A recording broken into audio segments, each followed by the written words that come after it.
All right, so we have NBC Bay Area news. I love skateboarding on the news. I gotta say, skateboarding on the news is probably one of my favorite things to ever witness. New San Francisco Library exhibit wheels out the long history of city's skateboard scene.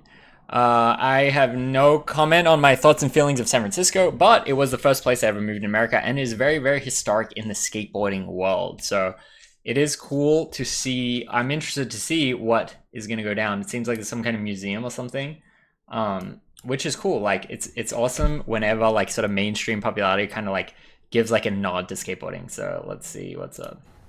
San Francisco recently unveiled its newly expanded skate park in Civic Center's Wow, the big scissors. Where do I get scissors like that? and Plaza. The park is a nod to San Francisco's legacy as a skateboarding mecca. But it's not just this expanded skate Wait, they park. There's a added new to exhibit that? at the main library. Okay, so this is the rail that I did the 360 grind around, but I think they added. I didn't see this part. What's this blue part?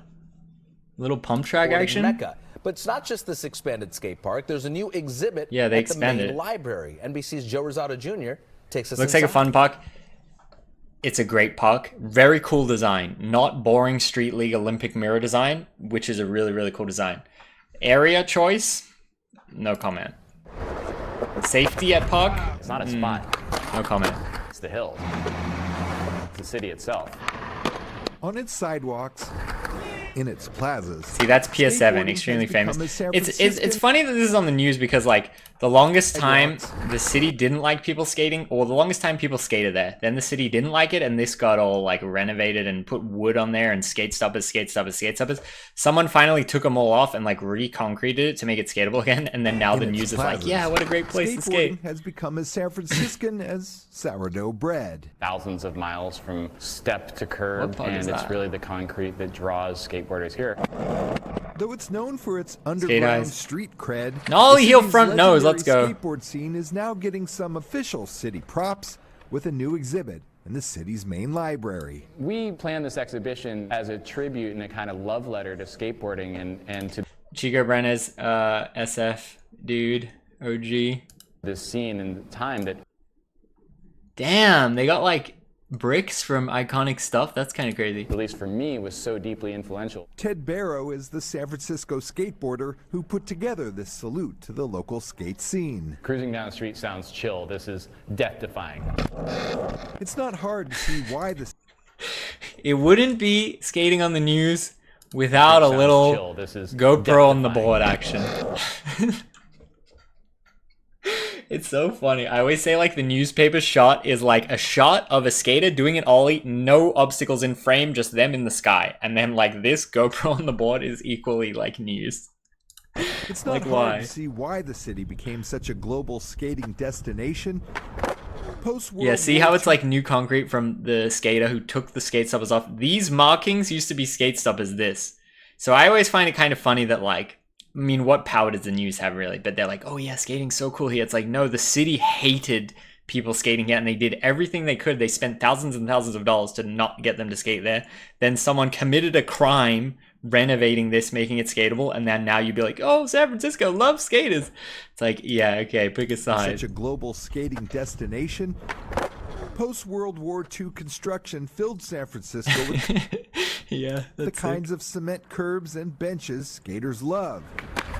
You didn't need to go to a skate park. You didn't need to go to a backyard ramp. That the best terrain was right outside of your front door. The exhibit pays homage to many of the city's revered skate spots from the last 50 years. Places like Fort Miley, the Hubba Hideout, You also get kicked out of Fort Miley. 7, and the area formerly known as Justin Herman Plaza. Places so sacred, skaters grabbed souvenirs when they were torn down or remodeled. So we have a piece of rebar from Hubba Hideout. Glaser mate, Melbourne native. Yo, shout out to Melbourne, Australia. Appreciate you being here. That's what's good about this late night time zone is it hit a bit of 2 Australia. bricks from Justin Herman Plaza.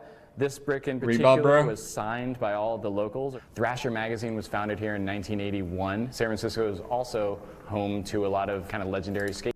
So the reason Aaron Cairo brought Braille to SF or like moved to SF where he began Braille was because of Pier 7, the spot The I keep artifact talking about. most responsible for the That's city's the only skating spot he gold knew rush in California. isn't a skateboard at all.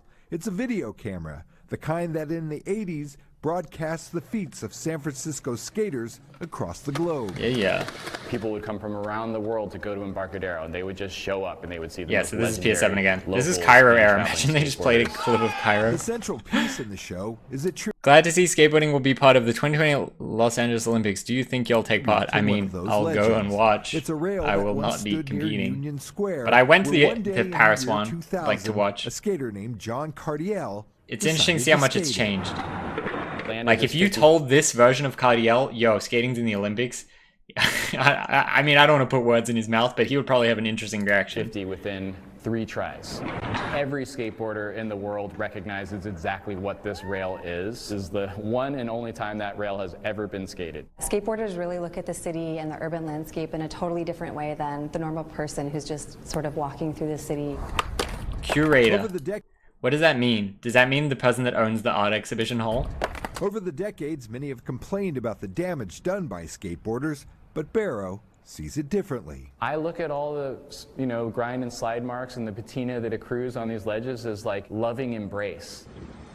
There's a certain irony that the benches and stairs outside the library are covered in skate stops. Skateboarding to me is an act of resistance, but it's also an act of love. This one day, one of the kids that Barrow hopes the exhibit might change a few minds about the four-wheel phenomenon and the concrete city that helped put it on the map. Joe Rosado Jr., NBC. GoPro, there's a news angle, just to cap it off with a City beautiful news that angle. helped put it on the map. Boom, Joe skater in the Rosado air.